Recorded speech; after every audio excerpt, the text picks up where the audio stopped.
Honorable Chairman, Justice A.P. Shaji, Mr. A. Tiwari, Mr. Venkatesh Naik, the eminent luminaries in the hall, ladies and gentlemen, a very good morning to all of you.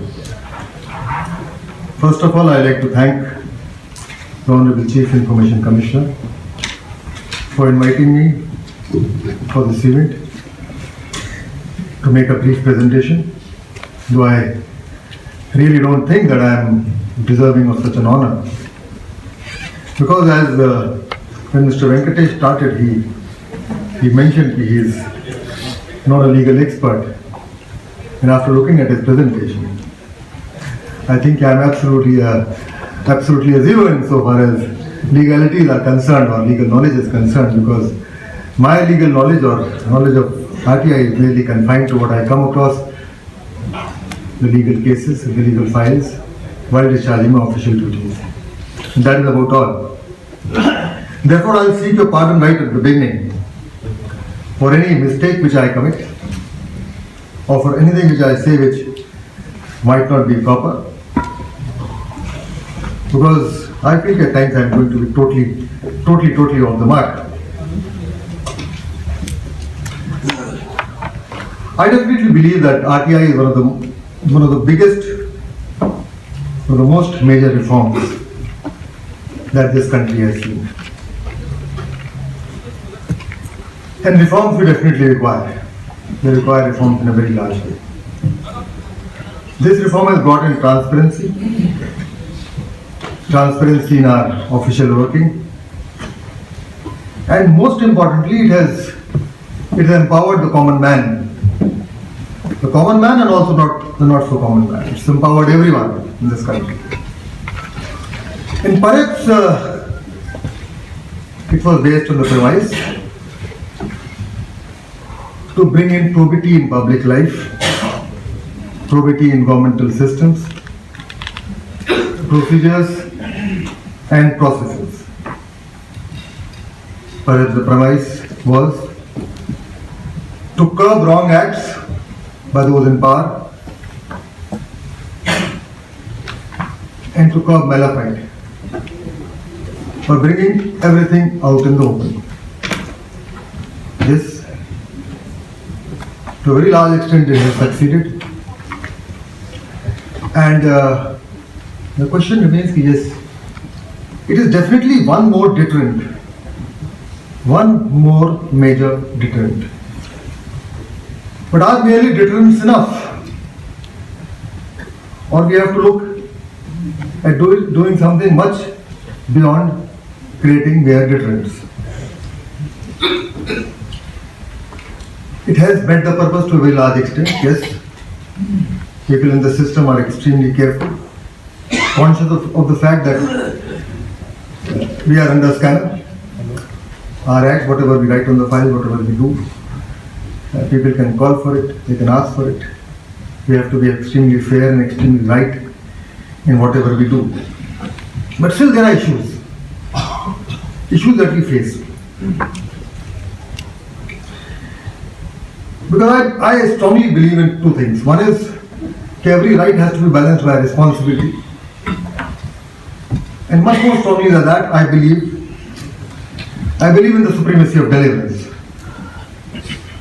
Supremacy of deliverance, especially in a nation like ours. And I strongly believe that deliverance is what this country needs to a very large extent to really move forward.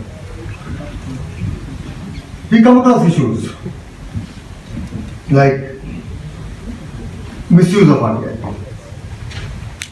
Most of the cases, no, they're fine. But definitely there are cases of misuse of RTI, repeated RTI by individuals, misuse for personal gains, and also for settling personal scores.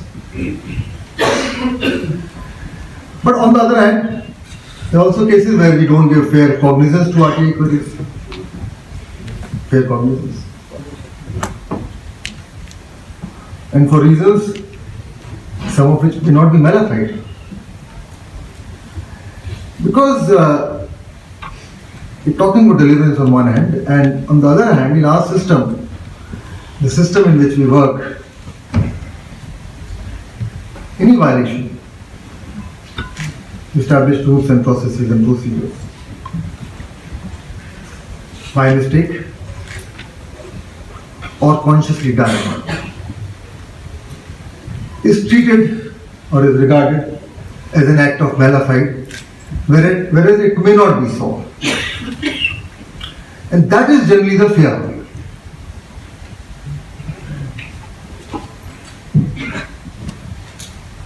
The problem lies, in my opinion, I may be totally wrong, totally off the mark, as I mentioned in the beginning,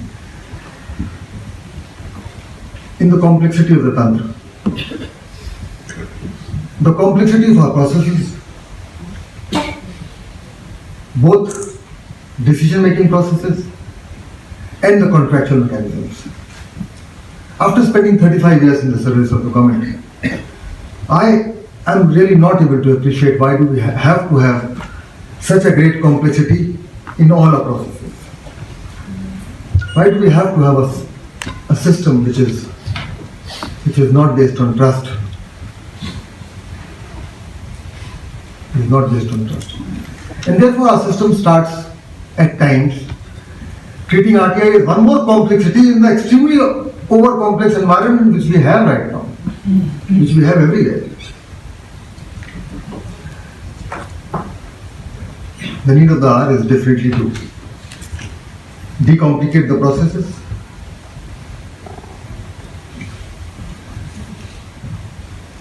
process reforms,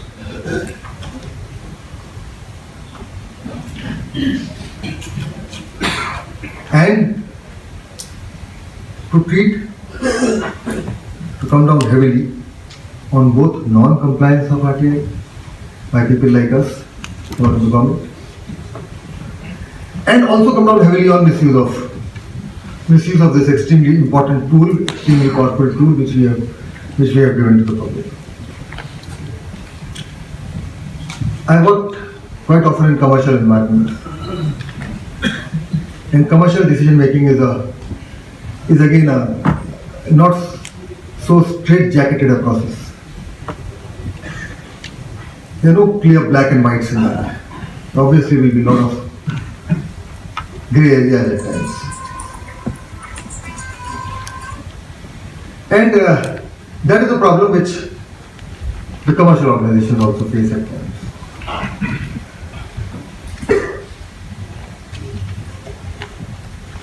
What we face in the government, we have to be extremely transparent. We have to be extremely transparent. All our decision making have to be transparent.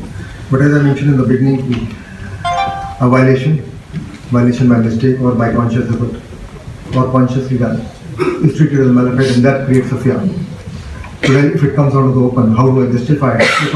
Because hindsight is always an extremely exact science. You can always look back and say this should have been done this way. So these are the things which keep on going in the mind when you sit on a chair and you handle various things, including RTI. I know there are no straight answers. But yet answers have to be found, and this is for luminaries like you who have to give us answers, because ultimately in our process we have to give overriding priority to deliverance, and that is what will take organizations and the country forward. I think that is all I have to say. Thank you, ladies and gentlemen. I like to respond to the